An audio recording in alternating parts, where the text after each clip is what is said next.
Hello friends and welcome back to my channel. My name is Cheryl and today I'm here to talk to you about all the books I've read recently. I guess this could be considered a monthly wrap-up because these are books I read in February.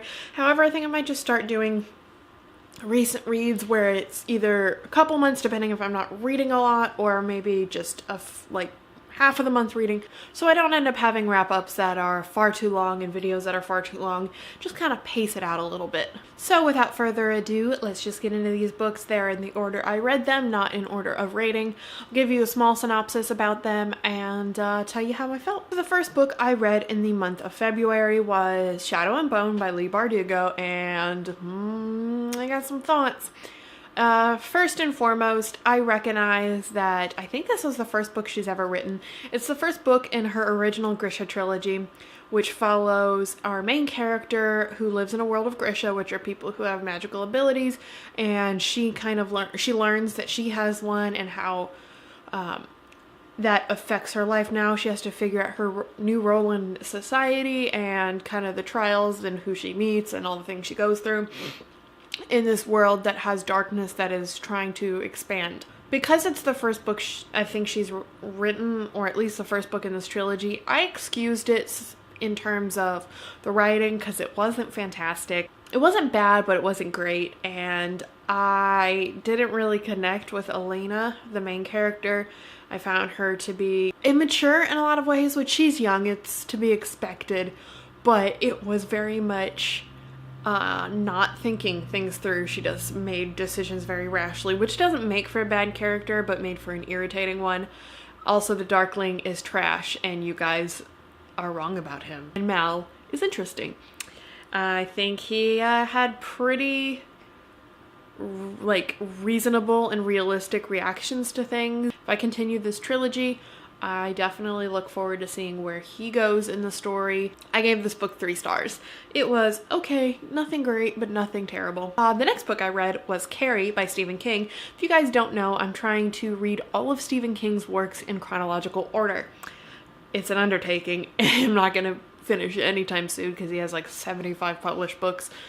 But I've heard from a lot of people that if you read them in chronological order, you will pick up little hints about previous books in whatever book you're currently reading. All of his take place in the same universe, and so I thought it would be interesting to kind of try to pick up on those hints and notes from previous stories. So the first one is Carrie, and I've never read it before. I've never seen the movie, either the old one or the new adaptation of it, but I did know the general story of this girl getting teased and she has telekinetic powers and causes mayhem as a result, and I thought it was well written. I didn't really connect with the story as much as I would have hoped, but it had the very typical Stephen King writing style, which if you've read any of his books, you know what I'm talking about, where it's just kind of blunt and forward. There's not really too much, you don't really have to dig into what he's saying to understand. He's just like, and this is what happened and it was fucked. I am interested in seeing the movie adaptation, so I don't know when I will, but at some point I'd like to, and I gave this one 3.5 stars. I'm glad I read it, and I'm excited to start this journey.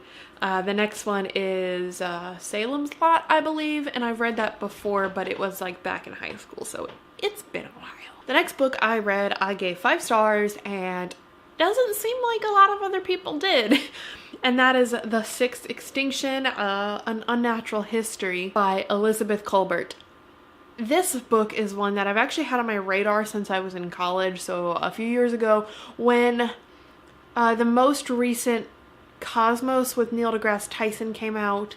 He mentioned this book because we are currently in the middle of a 6th extinction. If you guys know me, you know I love science and I love dinosaurs and I love history, geologic history. So learning, I already knew a lot about the extinctions going into this.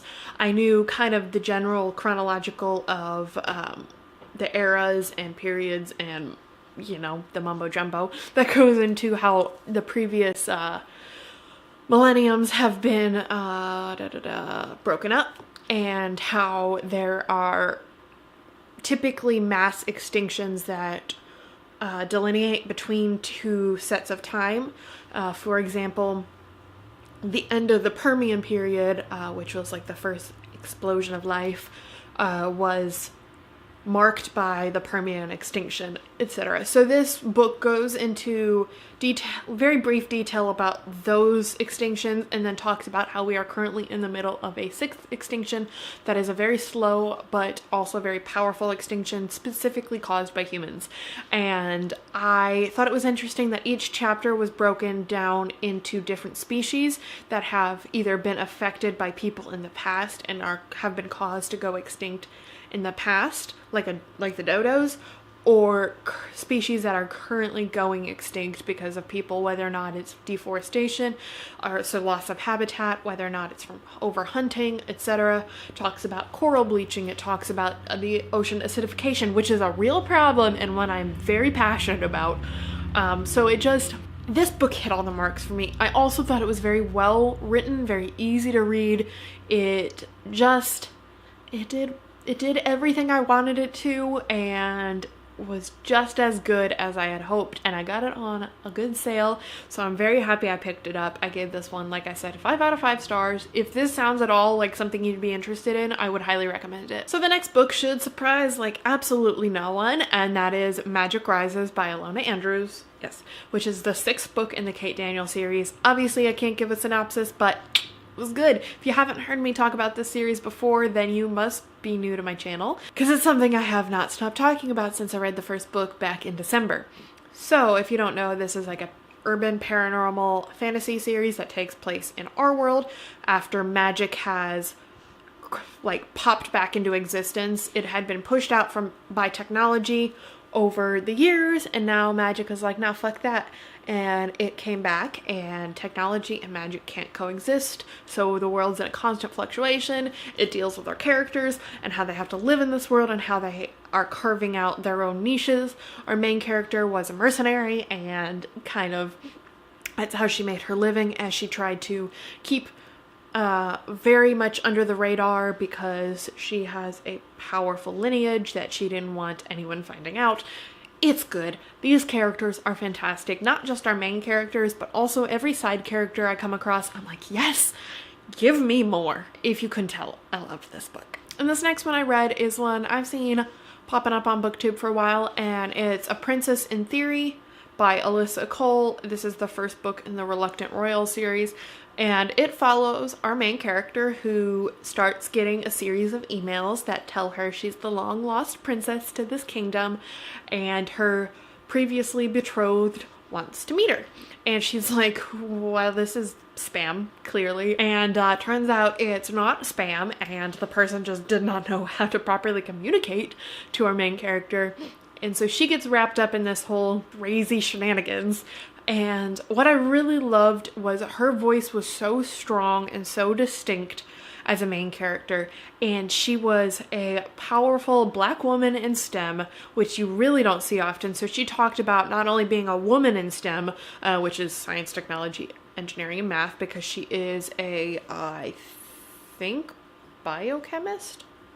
She wants to work with she wants to work in a pathology lab. She wants to work with infectious diseases. So she talks about how she is looked down on in her lab settings, and how people don't take her seriously. And then she also talks about being a Black woman in STEM, which I don't have personal relatable knowledge to that. I do have relatable knowledge of being a woman in STEM and being in those environments and having the same thing happen, where she was like the only woman in one of her classes, and I've been in many classes where out of like 30 people, I was one of only 2 girls. For the same reason, there's just not many women in STEM. So I really, really loved seeing that in this book, and I felt very seen by that in this book, because I was like, oh yeah, girl, you're right, this fucking sucks, as the different things she would bring up would be addressed. And overall, this book was fantastic. The romance scenes were very steamy. It is not a PG book by any means, but I am glad I read it. And I know there's a couple more books in this, but they're companion novels taking place with some of the characters that you met in this first book. Probably pick those up. I'm not sure when, mostly because I wait for these books to go on good deals because I'm cheap, and that's how I've gotten pretty much all of these books. But at some point I'd like to pick those up and see what these other characters have gotten up to, because I really enjoyed the way this first one was written, and I gave this one a 4 out of 5 stars. This next one should once again surprise no one, and it is the 7th book in the Kate Daniels series, which one? Magic Breaks. And I read, let's see, like 95% of A Princess in Theory and like 80% of Magic Breaks in one night, because I finished A Princess in Theory and then I was like, should I? Yeah, and then I went and bought the next one immediately. So this one actually concludes the original series. They got approved to write 3 more books in the series. Because it's a husband and wife duo, got approved to write 3 more books in the series, but this book concludes everything it had been building up to, and it was explosive. Obviously, can't spoil anything.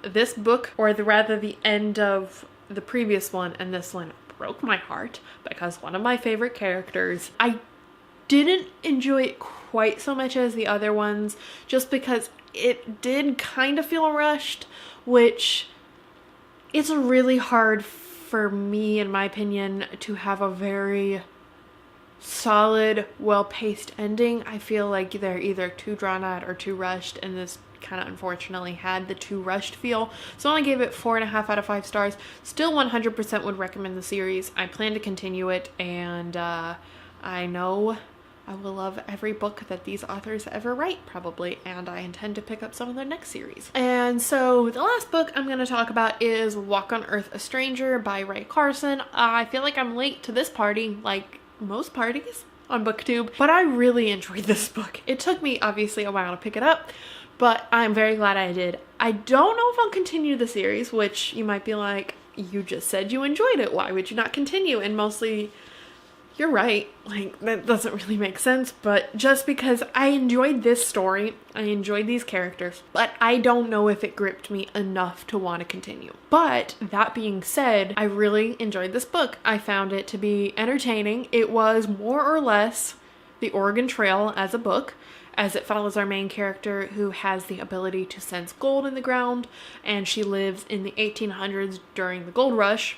So as you can probably imagine, that's a very lucrative ability to have, so she keeps it hidden from everyone, and once a series of events occur, she is bound for California. She's like, well, I guess I can go make a fortune, and this whole book is her journey to California, who she meets, all the adventures they get up to. Like I said, it's basically the Oregon Trail, which I never succeeded as a kid. I always died, usually of either drowning or dysentery. But either way, it was a fun read. Like I said, I'm not 100% sure if I'm going to continue on with the series. I haven't really heard many people talk about the next one in the, I think it's a trilogy. I've never heard anyone talk about the next one in the trilogy.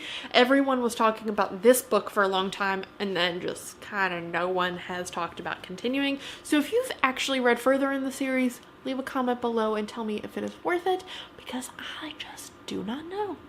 I haven't decided. I have a lot of books on my TBR already, so if I do pick it up, it probably won't be for a while. So those are all the books I read in this last month, and so these are all my recent reads. Let me know down below if you prefer just all the books I've read in a month as one video, if you prefer just recent reads, so like in chunks of 4 or 5 books, so I can go a little more in depth about them. Let me know everything. So don't forget to like, share, and subscribe, and I'll see all you guys in my next video. Bye!